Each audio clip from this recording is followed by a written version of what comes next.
Bismillahirrahmanirrahim. Assalamualaikum warahmatullahi wabarakatuh. Baiklah, pada video kali ini saya akan menjelaskan beberapa materi tentang sediaan parenteral.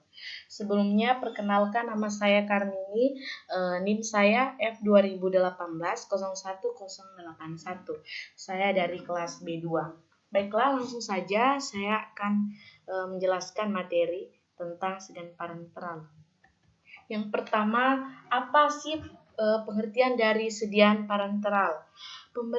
Pemberian obat parenteral merupakan pemberian obat yang dilakukan dengan menyuntikkan obat tersebut ke jaringan tubuh atau sediaan yang digunakan tanpa melalui mulut, atau dapat dikatakan obat dimasukkan ke dalam tubuh selain saluran cerna atau langsung ke pembuluh darah, sehingga memperoleh efek yang cepat dan langsung sampai sasaran. Untuk pemberian obat melalui parenteral dapat dilakukan dengan cara yang pertama ada SC, yaitu menyuntikkan obat ke dalam jaringan yang berada di bawah lapisan dermis. Yang kedua ada intradermal, yaitu menyuntikkan obat ke dalam lapisan dermis atau di bawah epidermis. Selanjutnya ada intramuskular atau IM, yaitu menyuntikkan obat tersebut ke dalam lapisan otot tubuh. Nah, selanjutnya ada intravena atau IV, yaitu kita menyuntikkan obat ke dalam vena. Selain keempat cara di atas, dokter juga sering menggunakan cara lain seperti intratekal atau intraspinal, ada intrakardial, ada intrapleural, intraarterial, dan juga intraartikular untuk pemberian obat parenteral ini. Baiklah, selanjutnya karena pemberian obat parenteral itu dimasukkan ke dalam tubuh atau disuntikan atau disebut injeksi.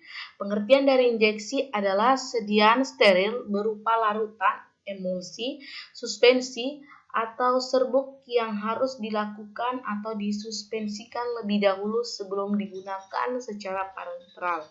Suntikan dengan cara menembus atau merobek jaringan ke dalam atau melalui kulit atau selaput lendir.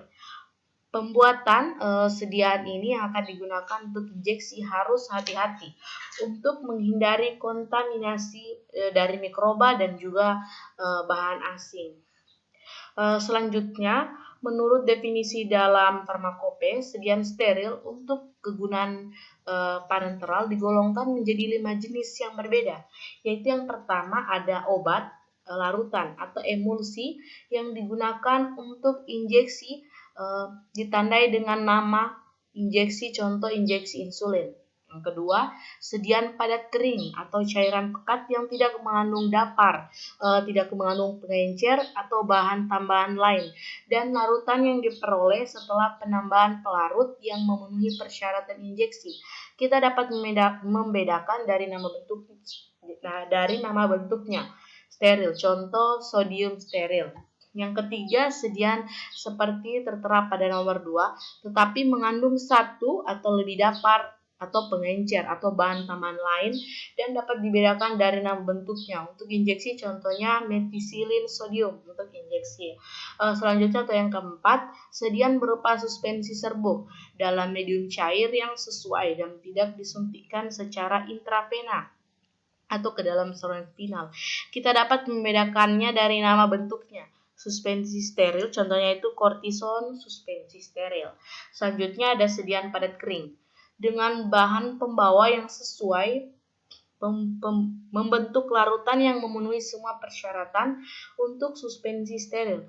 Setelah penambahan pembawa yang sesuai, kita dapat membedakan dari nama bentuknya, yaitu sediaan steril untuk suspensi. Selanjutnya ada keuntungan dan kelemahan. Yang pertama, keuntungan dari sediaan parenteral. Yang pertama, efek obat dapat diramalkan dengan pasti. Yang kedua, biofabilitas sempurna atau hampir sempurna. Selanjutnya, kerusakan obat dalam traktus gastrointestinalis dapat dihindarkan. Dan yang terakhir, obat dapat diberikan kepada penderita yang sedang sakit keras ataupun koma. Untuk kelemahan dari sediaan parenteral, Pemberian sediaan parenteral harus dilakukan oleh personal yang sudah terlatih dan membutuhkan waktu pemberian yang lebih lama. Kedua, pemberian obat secara parenteral sendiri sangat berkaitan dengan ketentuan prosedur aseptik, rasa nyeri pada lokasi penyuntikan yang tidak selalu dapat kita hindari. Yang ketiga, bila obat telah diberikan secara parenteral, kita sukar sekali untuk menghilangkan atau merubah efek fisiologisnya karena obat tersebut telah berada dalam sirkulasi sistemik. Selanjutnya yang keempat, harganya relatif lebih mahal karena persyaratan manufaktur dan pengemasannya. Yang kelima, masalah lain dapat timbul pada pemberian obat secara parenteral dan interaksi obat secara parenteral seperti septisema, infeksi jamur, inkompatibilitas karena pencampuran sediaan parenteral dan interaksi obat. Selanjutnya, persyaratan sediaan parenteral tentang sterilitas, bebas dari partikulat, bebas dari pirogen, dan stabilitas parenteral harus oleh semua personal yang terlihat.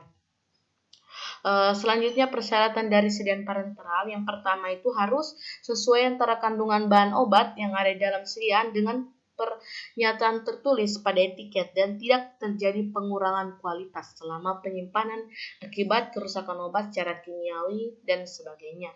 Yang kedua, penggunaan wadah yang cocok sehingga tidak hanya memungkinkan sediaan tetap steril, tetapi juga mencegah terjadinya interaksi antara bahan obat dengan material dinding wadah. Yang ketiga, tersatukan tanpa terjadi reaksi. Yang keempat, harus bebas dari kuman. Dan yang kelima, harus bebas dari pirogen.